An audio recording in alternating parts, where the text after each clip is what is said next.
Shalom, saudara-saudara yang kekasih, bersama dengan saya, Pendeta Ram Kenny. Cuaca di Tennessee, di tempat di mana saya berada sekarang, cukup dingin, karena memang musim dingin sudah mulai dekat. Itu sebabnya hari ini saya menggunakan jaket. Nah, kali ini pembahasan kita akan mulai dengan membaca Keluaran pasal 20 ayat 8-11. Kita baca bersama-sama. Keluaran pasal 20 ayat 8-11 berbunyi demikian, ingatlah dan kuduskanlah hari Sabat. 6 hari lamanya engkau akan bekerja dan melakukan segala pekerjaanmu, tetapi hari ketujuh adalah hari Sabat Tuhan Allahmu, maka jangan melakukan sesuatu pekerjaan, engkau atau anakmu laki-laki, atau anakmu perempuan, atau hambamu laki-laki, atau hambamu perempuan, atau hewanmu, atau orang asing di tempat kediamanmu. Sebab 6 hari lamanya Tuhan menjadikan langit dan bumi, laut dan segala isinya, dan ia berhenti pada hari ketujuh. Itulah sebabnya Tuhan memberkati hari Sabat dan menguduskannya. Ini adalah ayat yang sangat jelas. Allah memberikan perintah kepada manusia untuk memelihara dan menguduskan hari Sabat. Nah, sekarang pertanyaan yang akan kita bicarakan saat ini adalah, apakah menguduskan hari Sabat itu adalah ajaran yang sesat, seperti banyak yang dituduhkan kepada para pemelihara hari Sabat. Nah, saudara yang kekasih, saya selain sebagai pendeta, saya juga ini adalah guru. Dan bertahun-tahun pengalaman saya sebagai guru, pernah saya melayani sebagai guru di Indonesia, di salah satu sekolah lanjutan atas. Dan dalam pelayanan itu saya melihat bagaimana anak-anak muda bergumul untuk menerima hari Sabat atau dibaptiskan dan bergabung dengan para pemelihara hari Sabat di Gereja Masih Advent hari ke-7 oleh sebab tantangan yang mereka terima dari orang tua. Apa yang mereka dapatkan adalah ancaman, dan tidak sedikit mereka ini dibawa tekanan oleh sebab para orang tua ini menganggap bila mana anak mereka memelihara hari Sabat, sepertinya anak mereka ini melakukan satu kejahatan yang sangat besar, kesalahan yang sangat besar, dan mengikuti ajaran yang sesat. Itu impression atau itulah ada tanggapan yang diterima oleh anak-anak ini, bahkan kami juga sebagai seorang pendeta. Nah, saudara yang kekasih, Alkitab berbicara tentang hari Sabat itu sangat jelas. Allah membicarakannya, para nabi membicarakannya, para rasul membicarakannya, bahkan Yesus sendiri beribadah pada hari Sabat. Kalau begitu, mengikuti hari Sabat bukanlah hal yang menakutkan, karena Alkitab mendukungnya 100%. Nah, sekarang saya ingin sampaikan kepada saudara melalui ayat yang tadi, Keluaran pasal 20, kabar baik bila mana kita terima hari Sabat. Bila mana saudara perhatikan di ayat tadi menyatakan kalau kita mengingat dan menguduskan hari Sabat, yang harus memelihara hari Sabat itu bukan hanya kita, tetapi anak laki-laki, anak perempuan, hamba laki-laki, hamba perempuan, para hewan, bahkan orang asing yang ada di dalam kediaman kita. Ini hal yang menarik yang saya dapatkan, saudara yang kekasih. Orang Israel ketika mereka masih di Mesir, status mereka adalah budak. Nah, berbicara tentang budak, tentu sebagai seorang budak, mereka ini tidak memiliki hak kepemilikan atas segala sesuatu. Sebab budak tidak punya apa-apa. Semua yang mereka miliki adalah milik dari tuan mereka. Jadi tidak ada yang mereka miliki. Itulah status orang Israel di Mesir.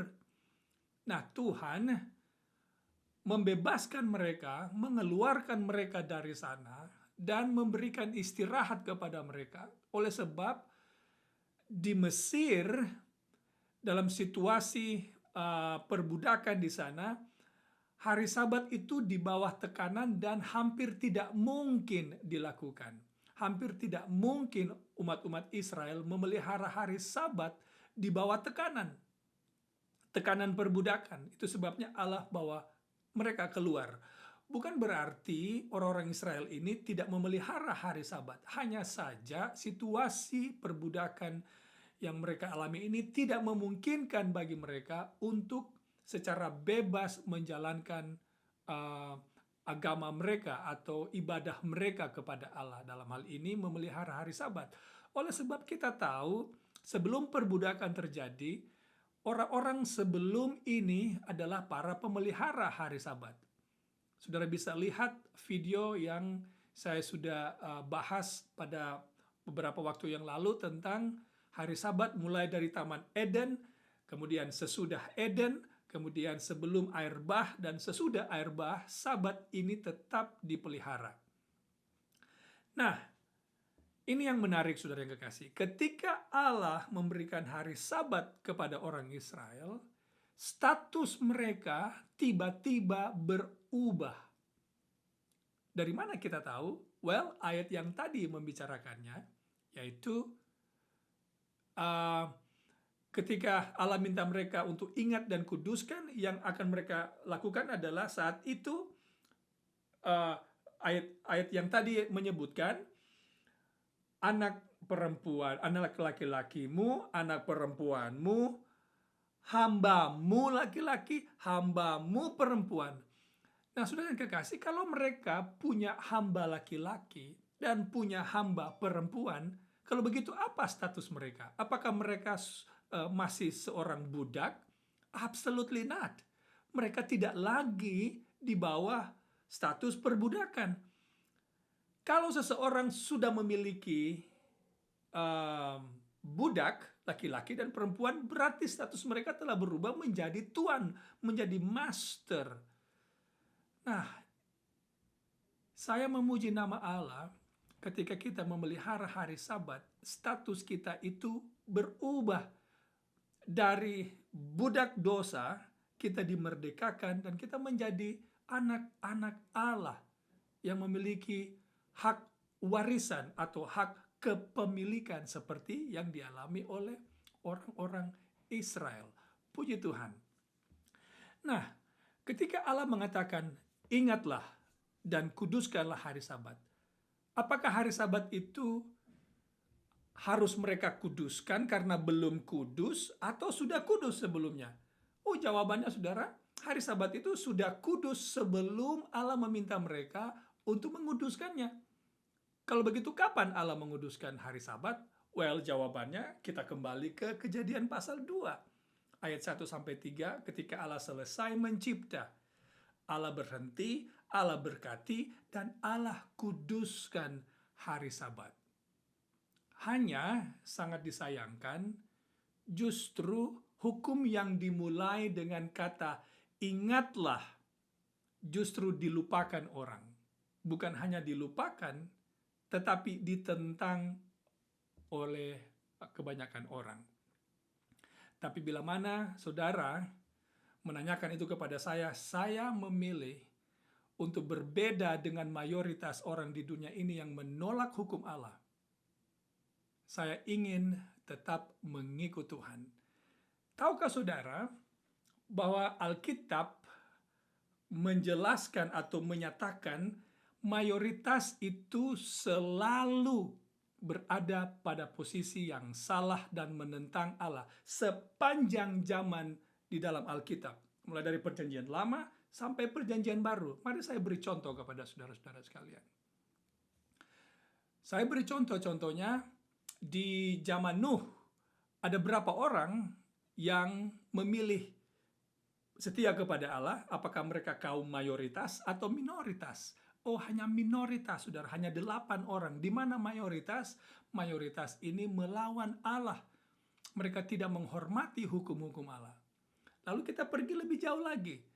Di zaman Daniel, Sadrak, Mesak, Abednego, ada berapa orang yang memilih setia kepada Allah yang tidak mau menyembah patung yang didirikan oleh Nebukadnezar? Hanya minoritas. Ada di mana mayoritas? Mayoritas mereka menyembah patung buatan Nebukadnezar. Kita pergi ke cerita Elia. Masih ingat Elia mengadakan kontes dengan para dewa-dewa, nabi-nabi Baal di Bukit Karmel? Ada berapa orang yang berada di pihak Tuhan? Dan ada berapa orang yang berada di pihak musuh Tuhan? Dalam hal ini nabi-nabi palsu. Oh, sudah nggak kasih. Minoritas ada, hanya kaum minoritas. Dalam hal ini hanya Elia sendiri yang ada waktu itu yang tetap setia kepada Allah. Meski Alkitab menjelaskan di zamannya masih ada sekitar 700 orang yang lain yang setia kepada Allah. Tapi 700 dibandingkan dengan mayoritas hanyalah minoritas. Nah, saudara yang kekasih, kita pergi lebih jauh lagi ke zaman Yesus. Di zaman Yesus, ada berapa orang yang memilih untuk ikut Tuhan? Hanya minoritas, saudara yang kekasih. Di mana mayoritas? Satu bangsa justru memilih untuk menyalibkan Yesus dan membunuh Yesus. Ini terjadi sepanjang zaman. Di akhir zaman, sekarang ini juga, kitab Wahyu pasal 12 ayat 17 juga menyatakan bahwa umat yang sisa, yang disebutkan di sana, umat yang sisa ini berarti sisa ini sudah sedikit, tidak banyak. Mereka inilah yang akan tetap menunjukkan kesetiaan kepada hukum-hukum Allah, termasuk hari Sabat, dan mereka akan memiliki kesaksian Yesus, yaitu karunia roh nubuat. Jadi, sudah lihat, dari zaman ke zaman, minoritas itu selalu berada pada posisi yang benar, dan mayoritas selalu berada pada posisi melawan Allah. Saya ingin bergabung dengan kaum minoritas yang tetap memilih untuk setia kepada Allah menurut hukum Allah, termasuk hari Sabat. Nah, saudara yang kekasih, tentu orang banyak mengklaim 10 hukum Allah itu sebenarnya sudah tidak berlaku lagi. Saudara yang kekasih, dengarkan, ajaran ini ajaran yang berbahaya. Ajaran ini memberi kita izin untuk melakukan pelanggaran dosa, melakukan tindakan kriminal, membunuh, berzinah, dan dosa-dosa yang lain. Saya sebagai pendeta tentu kalau saya mendapatkan kesempatan berkhotbah di gereja yang lain yang beribadah pada hari Minggu, lalu umpamanya saya berkhotbah tentang hubungan suami istri yang rukun. Oh, pasti umat dalam gereja itu akan bersyukur kalau ada seorang datang kepada pendeta, katakan, pendeta, saya bersyukur oleh karena Roh Kudus bekerja, saya ditegur karena saya ini berselingkuh, sekarang saya sudah kembali kepada istri. Pendeta akan katakan, oh puji Tuhan, Roh Kudus bekerja kepada saudara. Kalau ada anggota datang, katakan, pendeta, aduh saya sudah mencuri tapi sekarang saya sudah bertobat. Pasti pendeta akan katakan, puji Tuhan karena saudara sudah sadar dari kesalahan. Kalau ada anggota yang datang, aduh pendeta, saya juga minta maaf, mohon didoakan karena saya tidak menghormati orang tua. Pasti pendeta itu akan katakan, oh puji Tuhan karena saudara sudah sadar dan melakukan yang benar. Saya, saudara, kalau berkhotbah di gereja-gereja ini, mengutip hukum-hukum yang lain, pasti tidak akan ada masalah.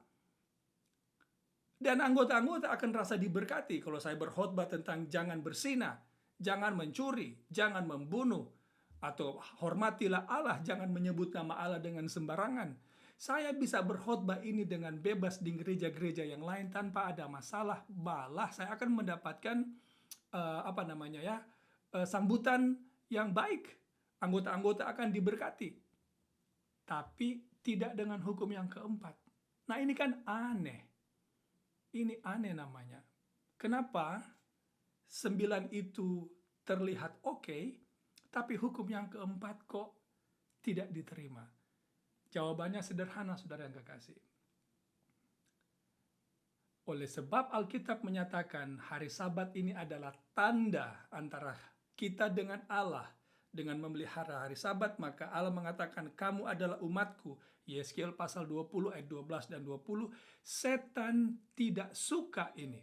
Setan membenci hari Sabat. Sejak dari awal ia benci hukum-hukum Allah. Ia menyerang hukum-hukum Allah. Dan ini tahukah saudara, ini dinubuatkan dalam Alkitab. Dalam Daniel pasal 7 ayat 25.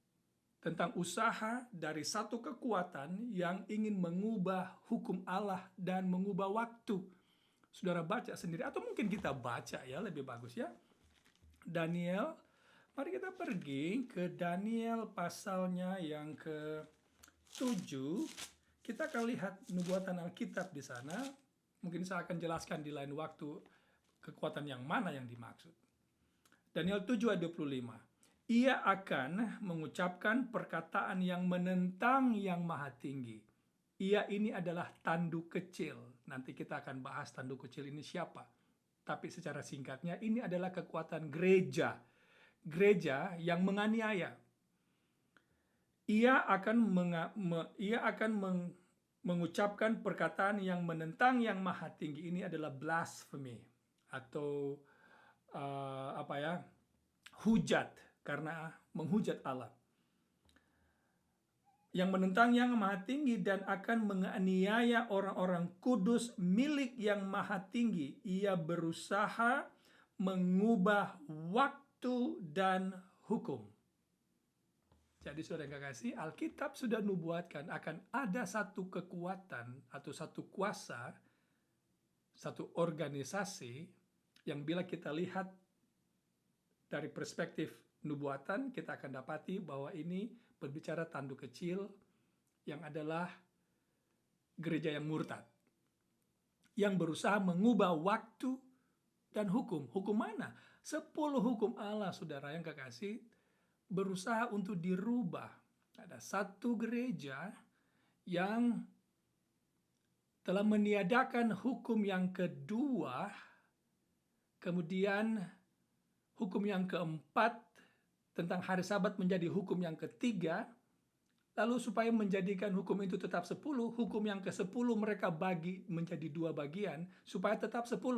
Tapi hukum yang kedua, yaitu hukum yang mengatur untuk tidak menyembah patung, itu ditiadakan oleh sebab di gereja ini, patung itu di mana-mana, dan menjadi objek penyembahan. Nah, saudara yang kekasih, ini usaha setan. Lalu mengubah waktu. Waktu yang mana yang di sini? Oh, saudara kekasih, ini juga adalah usaha untuk mengubah hari Sabat ke hari yang lain. Ini telah dinubuatkan di dalam Alkitab. Secara rinci nanti, secara detail bagaimana ini terjadi, saudara ikuti kembali pembahasan saya pada video yang berikut. Karena seperti yang saya katakan, video ini akan saya bagi ke beberapa video pembahasan karena ada banyak hal yang saya ingin sampaikan kepada saudara tentang hari Sabat. Kiranya pembahasan singkat ini bisa bermanfaat bagi saudara-saudara dan menguatkan saudara sekalian bahwa hari Sabat itu adalah hari yang Allah ciptakan untuk menjadi sukacita, bukan jadi beban. Hari Sabat itu adalah hari di mana kita boleh bersenang-senang dengan Tuhan, beristirahat, berkomunikasi dengan Tuhan, menikmati alam, menikmati hubungan yang intim dengan Tuhan. Kita bisa beribadah pada hari apa saja. Saya dengan keluarga beribadah setiap pagi dan setiap petang atau malam dalam keluarga mereka. Dan kami juga memiliki worship yang lain atau ibadah-ibadah yang lain sepanjang minggu. Tetapi untuk menyembah Allah sebagai pencipta, Allah siapkan satu hari, yaitu hari ke-7, hari Sabat. Hari yang Allah sendiri tentukan. Tuhan kiranya memberkati saudara-saudara sekalian. Amin.